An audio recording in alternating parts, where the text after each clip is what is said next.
कर सकता है तो मैं क्यों नहीं? क्या है उनमें ऐसा जो मुझ में नहीं? अगर कोई कर सकता है तो मैं क्यों नहीं? क्या है उनमें ऐसा जो मुझ में नहीं?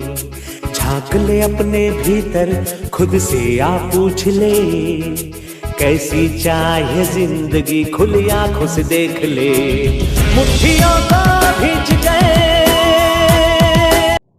जय हिंद बच्चों और प्यारे मित्रों, आज हम लोग शुरू करते हैं राजपूत काल। कहने से बड़ा अच्छा लग रहा है, राजपूत काल यानी ठाकुर साहब की बात आ गई। तो भाई मैं रिक्वेस्ट करूंगा कि जितने लोग भी ठाकुर साहब हों इस वीडियो को ध्यान से सुने, क्योंकि मुझे पूर्ण विश्वास है पूरा जीवन बीत जाता है और हम ये नहीं जान पाते कि हमारे पूर्वज कौन थे, हम आए कहाँ से, हमारे उत्पत्ति स्थल कौन से थे और हम कैसे बन गए ठाकुर। कोई कहेगा भैया हम बुंदेलखंड के हैं, कोई कहेगा हम बाहर से हैं, कोई कहेगा हम अंदर से हैं। इतने प्रकार के लोग हैं, इतने प्रकार की जातियाँ हैं, तो आखिर ये सब आए कहाँ से? भैया ब्राह्मण में 55 प्रकार के, त्रिवेदी, वाजपेयी और मिश्रा, पता नहीं कौन कौन, शुक्ला उक्ला, ढेर सारे लोग होते हैं ना। उसमें एक और मिश्रा, मिश्रित, देखिए यहाँ पर हम देखेंगे मिश्रित कहाँ गए, ये बात करेंगे। ठाकुर साहब भी ढेर सारे मिश्रित हैं। कैसे बात करेंगे कि ये आए कहाँ से और कहाँ से, इनके बारे में बात चलती। तो पूरा राजपूत काल आप बहुत ध्यान से सुनिएगा और ज़्यादातर लोगों को पहुँचाइएगा, भैया देख लो हम ये हैं, हमारा रियल स्थिति। आप कहेंगे हम क्यों माने आपकी बात? अरे भैया हमारे पास साक्ष्य हैं, बिना साक्ष्यों के इतिहास किसी चीज़ पर विश्वास नहीं करता। जितने साक्ष्य हम आपको यहाँ बताएंगे वो सारे के सारे साक्ष्य मार्केट में उपलब्ध हैं। आप जाइए, उनको परचेस करिए, उनको पेज नंबर हम बोल रहे हैं और उनको जाकर सर्च करिए और विश्वास करिए, जो कुछ भी कह रहे हैं वो पूरी तरह ऑथेंटिक और सही है। ठीक है, आप कहेंगे हम कैसे मान लें? भाई मेंस में लिखते समय अगर आपको 100 में से 88 नंबर मिल रहा है, इसका मतलब आपकी लिखी गई बात सत्य है और पिछले ऐसा होता रहा है, इसका मतलब है कि हम सही काम कर रहे हैं। तो चलिए आज बात करते हैं राजपूत काल की, क्षत्रियों की उत्पत्ति की और क्षत्रियों की बात। तो सबसे पहले हम बात करते हैं कि राजपूत शब्द आया कहाँ से और इसकी कहानी क्या है। तो राजपूत काल बांटा गया 700 लेकर 1200 ईस्वी के आसपास, और अभी हमने पिछले वीडियो में पढ़ा था कि त्रिकोणीय जो संघर्ष था उसका भी समय लगभग यही था, है ना। चलिए आज का इंटरेस्टिंग टॉपिक शुरू करते हैं, मत्स्य बिंदुओं के साथ। तो राजपूतों की उत्पत्ति के संबंधित कुछ सिद्धांत हैं जिनको पूरी दुनिया में ऐसे ही पढ़ाया जाता है। तो इसमें दो प्रकार के मत हैं। पहला मत है वो ये कहते हैं कि भारतीय दृष्टिकोण क्या है, दूसरा कहते हैं कि पाश्चात्य दृष्टिकोण क्या है। भारत का सामान्यतः अधिकतर इतिहास विदेशों द्वारा लिखा गया है। हम विदेशों पर ज़्यादा डिपेंड नहीं करेंगे, बात हम क्षत्रियों की कर रहे हैं जो कि अपने हैं, हम बात भारत की ही करेंगे। तो हम दूसरा मत है पाश्चात्य मत, जिसमें वियन स्मिथ जो कि शक और कुषाणों को मानते हैं बात करेंगे, कर्नल टाट जो सीथियन को मानते हैं, कैसे क्या कहानी एक ही करके बात करेंगे।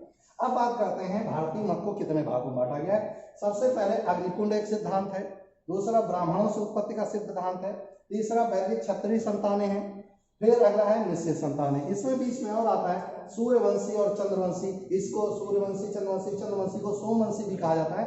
हम आते हैं और प्लस अन्य, ये जो 6 अन्य लिखा है ना, इसी में आते हैं चंदेल, इसी में आते हैं दीक्षित, इसी में आते हैं जितने भी हम वैश्य जिन्हें कहते हैं, तो सारे के सारे कहाँ मिलेंगे? यहाँ मिलेंगे। कैसे आएंगे? एक एक करके बात करते हैं, एक एक साक्ष्यों के आधार पर। सबसे पहले क्षत्रियों का जो स्थल है वो जरा देखिए। सबसे पहले क्षत्रियों का जो स्थल है वो सामान्यतः राजस्थान, दिल्ली से शुरू करिए और चले आइए कहाँ तक? दक्कन के पठार के निचले भाग जहाँ पर परमार रहा करते थे। तो वहां से लेकर यहाँ तो आप कहें उत्तर से दक्षिण को बढ़ने पर ठाकुरों की वैरायटी में, सही शब्दों में क्षत्रियों की वैरायटी में दृढ़ता आती चली जाती है। वो कैसे देखिए? अरे भैया ये समुद्र के किनारे वाले रहने वाले लोग हैं, जो नदी के किनारे लोग होते बड़े जड टाइप के होते हैं, वही स्थिति इनकी, ये बहुत मजबूत टाइप के ठाकुर होते हैं। और यही कारण होता है इन चारों के बारे में ही बात की जाती है, बाकी क्षत्रियों के बारे में यहाँ पर ऐतिहासिक रूप से कुछ कहने से आदमी बचता है। और गुस्सा किस लिए? अरे जब साक्ष्य होंगे तब ना आप कुछ कहिएगा, साक्ष्य नहीं है आप क्यों निश्चित में डाल के आप बात टाल जाएंगे? नहीं टालेंगे। देखते हैं हम कैसे। तो भाई दिल्ली के आसपास, अजमेर के आसपास शासन कर रहे थे, चौहान शासन कर रहे थे। गुर्जर प्रतिहार राजस्थान, गुजरात के क्षेत्रों में शासन कर रहे थे। चालुक्य शासन कर रहे थे सूरत के नीचे भागों में। परमार शासन कर रहे थे दक्कन के क्षेत्रों में। और गहरवाल जो होते हैं ये कन्नौज में शासन कर रहे थे। ये क्षत्रियों की सामान्यता उस समय की जाति हुआ करती थी, है ना। ये जो पूरा क्षेत्र हमने आपको बांट के दिखाया, आप गौर से देखो, पूरब छूटा, दक्षिण छूटा, उत्तर छूटा। तो भारत में शासन क्षत्रियों का इतने में रहा, लेकिन इन्हीं क्षत्रियों ने 200 वर्षों तक मुगलों को भारत में घुसने नहीं दिया। क्यों? दिल्ली के ठीक बगल में हिंदू शाही शासन चलता था। आप कह सकते हैं सिंधु नदी के उस पार तक शासन किसका चल रहा था? हिंदू शाही शासन। आपको पता राजा दाहिर शासन कर रहा था, और वो राजा दाहिर यहाँ से घुसने नहीं देता था। और इसका बल कौन थे? ये क्षत्रिय थे। क्योंकि आपको अच्छे से पता है ब्राह्मणों को सबसे ज्यादा अगर कोई समर्थन करने वाला हुआ तो वो क्षत्रिय हुए। क्यों? ये दोनों एक दूसरे के पूरक थे, क्योंकि वो दोनों जातियां दृढ़ जातियां थी, दोनों किसी को कमजोर शासित नहीं मानती थी। तो दोनों जब कहते हैं ना मित्रता किसमें होती, बराबर होती, तो दोनों एक ही जैसे थे। एक कहा था दोनों में बनता भी बहुत था, और पहले रोकता था दाहिर या इनके वंशज, उसके बाद रोकते थे यहाँ के क्षेत्र के लोग। इस आधार पर भारत में बहुत समय तक मुगलों को घुसने ही नहीं दिया गया, है ना। इसके बाद हम बात करते हैं किसकी। अब देखते हैं कि किस प्रकार उत्पत्ति हुई इन क्षत्रियों। चलिए, पहला मत कहता है कि जब गुरु वशिष्ठ को यह लगा कि भारत में कोई एक नियामक संस्था नहीं है, और उस नियामक संस्था न होने के कारण हमारे पास कोई विकल्प नहीं है, तो उन्होंने क्या किया कि उन्होंने एक हवन किया। और उस हवन में क्या कहा कि ब्राह्मण जो 4 जातियां उन्होंने ईश्वर से मांगी कि कैसे हम शासन सत्ता को चलाएं, तो वो 4 जातियां उन्होंने मांगी। कौन कौन सी? कहाँ पे हुआ ये कुंड, ये जो हवन हुआ, ये माउंट आबू है राजस्थान में। वहाँ राजस्थान में ये हुआ था अग्निकुंड। उन्होंने वशिष्ठ जी ने हवन किया था, और उस हवन में उन्होंने 4 जातियां मांगी क्षत्रिय ईश्वर से। और उन्होंने कौन सी जातियां दी? पहले दी चौहान, फिर जो शासन कहाँ का था? दिल्ली के आसपास।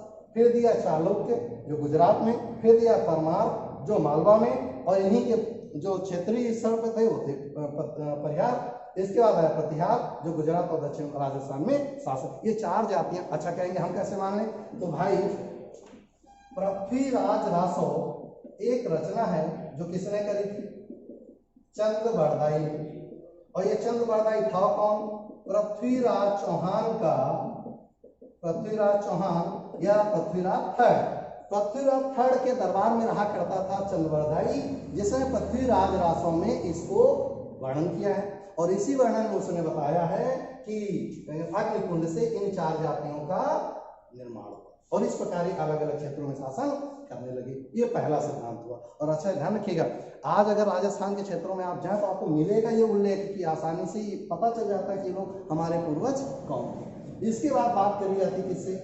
ब्राह्मणों से, कि माना जाता है कि क्षत्रियों की उत्पत्ति ब्राह्मणों से हुई। साक्ष्य क्या है? मनुस्मृति कहता है, इसको मानने वाले कौन है? गोपीनाथ शर्मा और भंडारकर, और पिंगल सूत्र एक साहित्य है, उसमें लिखा हुआ कि इनकी जन्म किससे हुआ? ब्राह्मणों से हुआ। कैसे हुआ जरा देखिए। मनुस्मृति में लिखा है मनु के 10 पुत्र थे। 10 पुत्रों में, अभी हम बात करेंगे आगे, यहाँ पर सूर्यवंशी और चंद्रवंशी में आगे 10 पुत्रों में जो थे, वो सबसे जो पहला बड़ा पुत्र था उसका नाम था इल। क्या नाम था? इल, दैट इज इल, नॉट इला। ये था इल। और सबसे जो 7वें नंबर का था उसका नाम था इक्ष्वाकु। आप जानते होंगे इक्ष्वाकु राजा राम के वंशज हैं, है ना। इस समय इनके बारे में कहा जाता मनुस्मृति में कि किस प्रकार ब्राह्मण, क्षत्रिय, वैश्य और शूद्र, ये 4 जातियों के बारे में वर्णन मनुस्मृति में मिलता है। वो कहते हैं जन्म के आधार पर ही इन जातियों का वर्गीकरण था। तो ब्राह्मणों ने अपने में से ही कुछ उन लोगों का चयन किया जो लोग क्षत्रिय मतलब छात्र यानी जो सबकी छत्र छाया, सबका समर्थन करें। तो उन्होंने क्या किया? ब्राह्मणों ने अपने ही समाज में से कुछ लोगों का चयन किया, और चयन करके उनको निश्चित किया कि भाई आप हमारी रक्षा करेंगे। और रक्षा करने वालों को क्या कहा गया? क्षत्रिय। राजपूत शब्द नहीं है, क्या है? क्षत्रिय। और ये क्षत्रिय ही रक्षा करने वाले थे। माना गया कि ब्राह्मणों से ही इनका उत्पत्ति हुई। ये सिद्धांत कौन मान लेता है? गोपीनाथ शर्मा, भंडारकर और पिंगल सूत्र साहित्य में इसका फिर रिपीट कराओ। मनुस्मृति में लिखा है कि 4 जातियां थी, ब्राह्मण, क्षत्रिय, वैश्य और शूद्र, जिसमें 2 जातियां, जो 2 जातियां थी ब्राह्मण, क्षत्रिय और वैश्य। इनमें तीनों ही जातियों में जो 2 जातियां थी उसमें से क्षत्रिय जाति को जानकर ब्राह्मणों ने रचित किया ताकि वो समाज की सुरक्षा करने का दायित्व निर्वहन करें। तो ये बात किसकी थी? ब्राह्मणों साहित्य से। अगला आता है वैदिक क्षत्रिय सिद्धांत। ये बहुत बढ़िया सिद्धांत है। इस सिद्धांत में क्या लिखा गया है कि जो वैदिक स्तर पर देखा जाए तो 3 प्रकार से हम कह सकते हैं इनकी उत्पत्ति। कैसे? वैदिक कालीन सभ्यता आपने देखा था, इंडस वैली सिविलाइजेशन के समाप्ति के साथ ही वैदिक कालीन सभ्यता आती। और वैदिक कालीन सभ्यता में जितने भी राजा हुए, वो जो लोग शासन कर रहे थे, मैं रिपीट कर रहा हूँ, जो लोग शासन कर रहे थे वो किसी वर्ग के हों, ध्यान रखिएगा, वो ब्राह्मण हो सकता है, वो वैश्य हो सकता है, वो शूद्र होता है, वो किसी वर्ग का क्यों ना हो, अगर वो शासन कर रहा है तो उसे क्षत्रिय कहा जाता है। ये वैदिक संतान इसीलिए कहा जाता है क्योंकि जो राजा अगर आज क्षत्रिय है तो वो क्षत्रिय है ही, अगर ब्राह्मण है तो भी वो क्षत्रिय है, अगर वो वैश्य है तो भी वो क्षत्रिय है, अगर वो शूद्र है तो भी क्षत्रिय है। क्योंकि मुद्रा राक्षस में हमने आपको दिखाया था कि चंद्रगुप्त मौर्य हो सकता शूद्र रहा, है ना, तो इस प्रकार हम नहीं कह सकते, फिर भी उन्हें क्षत्रिय कहा गया। तो जितने लोग शासन कर रहे थे उनको हम क्षत्रिय कह रहे हैं, हम राजपूत शब्दावली का उपयोग नहीं करें। क्यों? राजपूत शब्दावली का सबसे पहले प्रयोग होगा 7वीं शताब्दी में, उससे पहले कुछ भी नहीं कहा। और वैदिक साहित्य 7वीं शताब्दी का नहीं है भाई, 1500 BC की बात कर रहे हैं, है ना। ये था वैदिक क्षत्रिय संतान। अगला कौन आता है? सूर्यवंशी, चंद्रवंशी या सोमवंशी या अन्य। आइए अपनी वास्तविकता में सबसे पहले कहानी सुनिए। मन की 10 संतानें थी, वो 10 संतानों में पहली संतान का नाम था इल और लास्ट संतान का नाम था लौ, उसके रूप में उनके वंशावली में। तो जो पहला इनका पुत्र था उसका नाम था इल। हुआ क्या, इल विचरण कर रहा था जंगलों में, और विचरण करते समय वो गलती से कहाँ पहुंच गया, जहां शिव और पार्वती आपस में आलिंगन कर रहे थे या क्रीड़ारत थे, और ये देख किसने लिया, इल ने। अब उनको क्रोध आ गया भगवान को, और उन्होंने, ये साक्ष्य के आधार पे कह रहे हैं, ये ऐसा नहीं कि मैं कहानी गढ़ ली आपने, नहीं। हुआ क्या कि भगवान को क्रोध आया और उन्होंने इल को श्राप दिया और उसको पुरुष से नारी बना दिया, और उसका नाम क्या हो गया, इल से हो गया इला। यानी जो पुरुष था पहला बड़ा पुत्र, वो हो गया इला। अब इस इला की शादी किससे हुई, ध्यान से सुनिएगा, इस इला की शादी हुई सोमदेव से। जो सोम किसे कहते हैं, चंद्रदेव से। तो जब इनकी शादी हुई किससे, सोम से, तो जो इनकी जितनी संतानें होंगी ये सब की सब कहलाएंगी चंद्रवंशी या सोमवंशी, और इसके अलावा जितनी जातियां हैं वो सब की सब सूर्यवंशी कही जाएंगी। इनके साथ इनकी जो पीढ़ी चलेगी ये सब के सब सोमवंशी या चंद्रवंशी होंगे, इनकी जो पीढ़ियां चलेंगी वो सारी की सारी सूर्यवंशी होंगी। क्यों?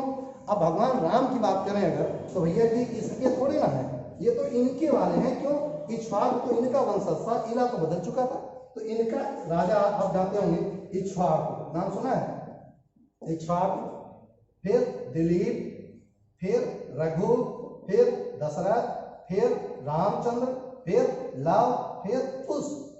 ये तो वंशावली है ना सूर्यवंशियों की। इक्ष्वाकु वंश रघुकुल रुइत सदा चलाई, अरे भैया रघुकुल रुइत है यानी इनके वंशज ये सूर्यवंशी है ना। तो ये जो है रामचंद्र जी हैं, ये इन्हीं की वंशावली के हैं, तो इसका मतलब सूर्यवंशी होंगे कि चंद्रवंशी। स्वाभाविक है कि इनकी वंशावली नहीं तो सूर्यवंशी ही होंगे, इसीलिए इनकी संख्या बहुत कम और इनकी संख्या बहुत ज्यादा है। अब बात करते हैं लास्ट में लव और कुश आते हैं, तो भैया लव तो हो सकते हैं सूर्यवंशी, ठीक है, क्योंकि उनके वंशज है, लेकिन कुश को आप कहाँ रखेंगे, तभी कुश की वंशावली वर्तमान में चंद्रवंशी में रखी जाती, जबकि है उन्हीं की संतानें, लेकिन क्योंकि क्रम में नहीं आते इसलिए कहाँ रखे जाते हैं, यहाँ पर रखे जाते हैं। तो ये कहानी की थी। सूर्यवंशी में कुल 20 जातियां आती हैं। जो ठाकुर जो होते हैं ना, हम ये ठाकुर हैं, हम चौहान ठाकुर हैं, ये ठाकुर जितने भी होते हैं वो 20 हैंडसम टाइप वाले ये हैं, उनसे कोई कम हैंडसम वाले 10 हैं, इन्हें चंद्रवंशी या सोमवंशी कहते हैं। उसके बाद जो अन्य हैं, जैसे जितनी भी जातियां आप जानते हो सशक्त जातियां हो, वो सब किसमें आती हैं, अन्य जातियों में। और इस सिद्धांत को पूरी दुनिया में कैसे मानेंगे, चित्तौड़ का अभिलेख और अंकलेश्वर का अभिलेख 1200 या 13वीं शताब्दी में ये दोनों अभिलेख मिलते हैं, और दोनों में इसका उल्लेख मिलता है। ये जो हमने आपको चार्ट बनाया, ये दोनों ही अभिलेखों में बड़ा बड़ा लिखा है, आप जाकर पढ़ सकते हैं। अंकलेश्वर गुजरात में और चित्तौड़ राजस्थान में 2 अभिलेख बने रखे हैं, जिन पर इन वंशावली का पूरा प्रकम लिखा हुआ। इस चित्तौड़ वाले में तो राम की पूरी वंशावली लिखी, लौ पुस्तक है ना। अब आते हैं इसके बारे में, ये तो संतानें थी इन तक वाली। अब बात किस पे करते हैं, चलो भैया मिश्रित वाली। अब सब जैसे ही मिश्रित कहो आदमी को चिढ़ाती, क्यों, हम मिश्रित नहीं हो सकते। अरे कैसे नहीं हो गए यार, देखो कैसे नहीं हो सकते मिश्रित, मिटा दें इसको।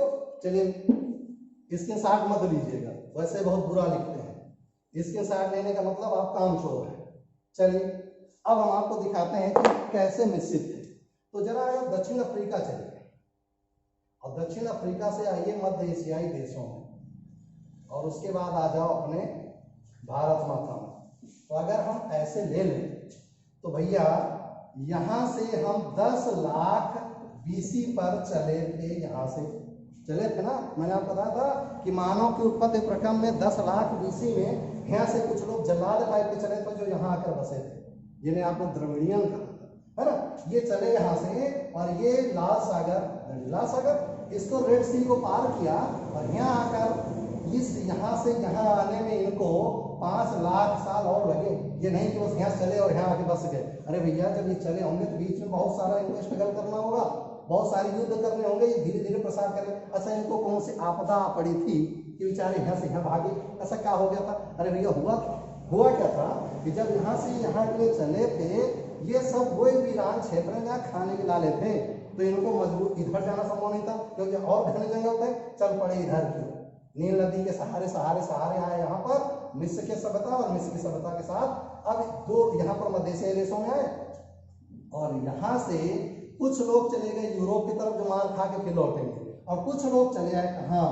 भारत। अब जरा देखिए निश्चित कैसे हुए भैया। जब ये सिंधु घाटी सभ्यता में यहाँ पर आए तो यहाँ पर जो पहले से चाहे वो आर्य रहे हों, आर्यों को भी मैं दिखा चुका हूँ आर्य कौन थे, भयंकर मिक्सिंग करके बनाई गई जो जाति थी वो आर्य थी। तो यहाँ पर जो आर्य थे पहले से, सो कॉल्ड आर्य, हम नहीं कह रहे आप, ये जो आर्य थे यहाँ पर, इनसे इनका युद्ध हुआ होगा। अपने घर में बिठा के कोई खाने देगा नहीं, पहले कुटाएगा। तो यहाँ पर इनका युद्ध हुआ तो यहाँ भी कुछ मिश्रण हुआ होगा, हाँ या नहीं? इसके बाद जब भारत में सिंधु नदी को पार करके आए होंगे तो यहाँ की एबॉर्जिन्स रही होंगी, पुरानी जातियां रही होंगी, उनसे युद्ध हुआ होगा। और जब युद्ध हुआ करते करते कहाँ जाएंगे? इन क्षेत्रों में। तो क्या यहाँ के लोगों से इनका संक्रमण नहीं हुआ होगा? बिल्कुल हुआ होगा। तो क्या जाति जैसी आई थी प्योर आप तक आई? नहीं आई। तो जितने लोग यहाँ पर आते गए और इससे मिक्सअप होते गए, उनमें जो अपने आप को क्षत्रिय सिद्ध कर पाए वो सारे के सारे कौन कहलाए? मिश्रित। यहाँ पर कहेंगे सर मिश्रित का अभिप्राय क्या है? मिश्रित का अभिप्राय क्या है? हमने आपको सामंती व्यवस्था पढ़ाया था। सामंती व्यवस्था में होता क्या था कि किसी राज्य, मैं ब्राह्मण पंडित आदमी, मुझे जमीन मिली दान में, फिर एक बार पूजा कराया तो 2 बीघा मिली, अगली बार पूजा कराया 5 बीघा मिली, कुल कितने हो गए? 7 बीघा, अगली बार 7 बीघा। हमारे पास जमीन की मात्रा क्या होती जा रही? बढ़ रही। तो पहाड़ में जाए राजा, हम खुद है राजा, समझ में? तो जब सामंत स्वयं अपनी एक सत्ता स्थापित करने लगते थे तो अपने आप राजा कहते थे, उसका पड़ोस का एक राजा, उसके पड़ोस का एक राजा, और स्वघोषित सब राजा। और ये स्वघोषित जो राजा होते थे, अभी आपने क्या कहा था, जो शासक होगा वो क्षत्रिय होगा। तो छोटे आधार पर जो जो लोग शासन कर रहे थे स्वघोषित क्या हो गए? क्षत्रिय। तो जो जहां पर शासन कर रहा था वही अपने आप को क्षत्रिय घोषित करता चला गया। इस प्रकार मिश्रित क्षत्रियत्व का भी सामान्य उदाहरण हमारे पास उपलब्ध हो गया। तो ये था भैया मिश्रित की बात। अब चलते हैं इसके पास पाश्चात्य मत के आधार पर। विलियम स्मिथ कहता है कि जो शक और कुषाण थे जो मध्य एशियाई देशों से आए थे, ये भयंकर खतरनाक टाइप के भाला वाले ठाकुर थे। कौन वाले? जहां से घुसो भौंकते चले जाओ। ये शकों के याद करो, इन्होंने तो किसी को नहीं छोड़ा था। ये कुषाण वही है जो चीन से आए थे, घुसे चले आए थे और जहां पाए वहीं कुटा रहे थे। इसका मतलब है कि ये जातियां आई और स्थापित हो गए और हिलाने हिले, यही वास्तव में ठाकुर थे। ठाकुर नहीं, क्षत्रिय थे, अभी राजपूत नहीं आए। ठीक। अब हुआ क्या? इसके बाद कर्नल टार्ट कहता है कि ये सब बकवास की बातें हैं। जो सीथियन लोग थे, जो सीरिया देशों से आने वाले लोग थे, ये ज्यादा खतरनाक थे। हम कहेंगे कैसे खतरनाक थे? अरे सिंधु घाटी सभ्यता को साफ करने का, चबा जाने का श्रेय इन्हीं को दिया जाता है। तो जब इनको चबा जाने का श्रेय ये बहुत खतरनाक रहेंगे, इन्होंने स्थापित कर लिया इसलिए शासक रहे हो सकता है ये, है ना? तो ये विदेशी मत के अनुसार विलियम स्मिथ कहते हैं शक है, कुषाण है, कर्नल टार्ट कहता है शीतियन है। लेकिन हर्ष तो कुछ और ही कहता है। हर्ष ने के समय जो बाणभट्ट ने लिखा हर्षचरित, उसमें साफ साफ लिखा कि जो क्षत्रिय थे वही राजपूत थे। अरे ये कैसे संभव? दूसरा, वहां पर एक और शासक हुआ वैनसांग। इसका ग्रंथ का नाम है सीयूकी। ये सीयूकी ग्रंथ में लिखता है कि जब मैं भारत में पहुंचा तो मैंने देखा कि यहाँ पर जो क्षत्रिय लोग हैं वही पूरे शासन कर रहे चारों लोग, और यही वास्तव में क्या थे? राजपूत थे। तो ये कहानी अभी तक तो हमने क्षत्रियों की पढ़ी, राजपूत कहाँ से है? अब सुनिएगा। 7वीं शताब्दी समाप्त होने तक ये क्षत्रिय ही रहे। पहली बार 7वीं शताब्दी पार करते ही क्षत्रियों को राजपूत शब्द से संबोधित किया जाने लगा। अब राजपूत इन्हें का क्यों कहा गया? संस्कृत में एक शब्द है राजपूत का, शाब्दिक अर्थ होता है राजपुत्र। राजपुत्र का मतलब हुआ जिसे जनता ने अपने लिए पुत्र के रूप में स्वीकार कर लिया हो, उसे हम राजपूत कहते हैं। और जनता द्वारा कौन स्वीकार किया जाएगा? अरे भैया, जो बलिष्ठ होगा वही ना स्वीकार किया जाएगा। मैय्यदीन राम भरोसे को कोई स्वीकार करेगा क्या? तो जो बलिष्ठ होगा वही स्वीकार किया जाएगा। तो राजपुत्र के रूप में किसको स्वीकार कर लिया गया? राजपूतों को। और यही राजपूतों में से ऐसे ऐसे राजपूत हुए, कहा जाता ना, रघुवीर सदा चलाई प्राण जाए पर बचन न जाई। इसका मतलब है कि ये वे लोग थे जिन्हें जनता इतनी प्यारी थी कि अपनी जवान के लिए मर जाना पसंद करते थे, लेकिन पीछे हटना पसंद नहीं करते थे। ये उनकी परंपरा थी, क्योंकि उनको राजपुत्र कहा जाता था। जनता का पुत्र कभी अपने पिता का या अपने परिवार का कभी बुरा नहीं कर सकता। यही कारण था कि क्षत्रियों को क्या कहा जाने लगा? राजपूत कहा जाने लगा। तो आप पृथ्वीराज चौहान को राजपूत कहेंगे या क्षत्रिय कहेंगे? अरे भैया, आपको राजपूत कहना पड़ेगा, क्योंकि उन्होंने जो सत्ता संभाली, बंदा हारा तो लेकिन सर कटाया नहीं, शीश सर दिया पर सार नहीं दिया। यानी अपने को जाने क्षत्रित्व तो नहीं किसी कीमत पर कम हो। यहाँ क्षत्रित्व का अभिप्राय ये नहीं है कि ठाकुर साहब वहां से कोड़ो आ जाओ हो जाए। यहाँ क्षत्रित्व का अभिप्राय है मैं अपने लोगों का, जिनको मैंने वचन दिया है आपकी रक्षा करने का, मैं उन पर आंच नहीं आने दूंगा। उसके लिए मुझे मरना पड़े या मारना पड़े। जौहर प्रथा आपने पढ़ी, आपने सती प्रथा पढ़ी, हो सकता है आप उसको विरोध करें, हम ही विरोध करते हैं, लेकिन किया क्यों? मजबूरी थी ना, क्योंकि उन्होंने कहा था कि यदि आप ऐसा करोगे तो आने वाले को उदाहरण कौन देगा? मर जाना बेहतर है, लेकिन सर झुकाना सही नहीं है। तो ये कहानी थी हमारे क्षत्रियपति, यहाँ से आए क्षत्रिय और ऐसे बने क्षत्रित्व का इतिहास। और क्षत्रिय कन्वर्ट किसमें हो गए? राजपूत में। तो 8वीं शताब्दी में सबसे ज्यादा राजपूत शब्द का यूज हुआ। क्यों? यही वो समय है जब पृथ्वीराज चौहान के वंशावली कुटाई पिटाई कर रहे थे सबकी, यानी सही कर हैंडसम कर रहे थे। जितने बाहर से आते जाओ कुटते जाओ, आते जाओ कुटते जाओ, और अपने देश को बचा रखे। 200 सालों तक इन क्षत्रियों का अगर बस नहीं होता यहाँ पर शासन, तो बहुत पहले मुगल घुस चुके थे। क्यों? चंगेज का, उससे पहले बर्बर जातियाँ, उससे पहले कासिम, उससे पहले हल्ला हरजाज, ढेर सारे प्रयास किए। हर बार लटिया कुटिया के भगाए गए, लेकिन कुछ होता नहीं, घस होते हैं, वे आके घुसे आते हैं। जो घुसेगा अगला होगा मोहम्मद बिन कासिम, जो धोखे से आएगा और धोखे से नहीं आएगा, निमंत्रण दे के बुलाया जाएगा। और हम ही बेवकूफ़ों में से किसी एक ने निमंत्रण भेजा था। बात करेंगे हम, बाबर को बुलाने के लिए न्योता दिया गया, वेरी गुड। ये हमको मार रहे हैं, अरे नालायक, तुम्हें मार रहे हैं तो वह बचाने आएगा, तुमको ही मार डालेगा। यही हुआ हमारे राजपूतों के साथ कि हम राजपूतों के इतिहास में गड़बड़ क्या थी, ये आपस में विचार लड़ते रहे कि हमें सत्ता मिल जाए, हमें सत्ता मिल जाए, हमें। और इसी कारण है जब आप अपने में लड़ते रहते हैं तो पड़ोसी को अच्छा अवसर मिलता है आपको दबाने का। तो ये कहानी थी राजपूतों की उत्पत्ति से संबंध की। और नेक्स्ट बात करेंगे कुछ राजपूत वंशों की, जिसके बाद हम सीधा मध्यकालीन इतिहास पर पहुंचेंगे। आज फिलहाल इतना ही, मिलते हैं नेक्स्ट वीडियो में अच्छे टॉपिक के साथ। फिलहाल के लिए जय हिंद।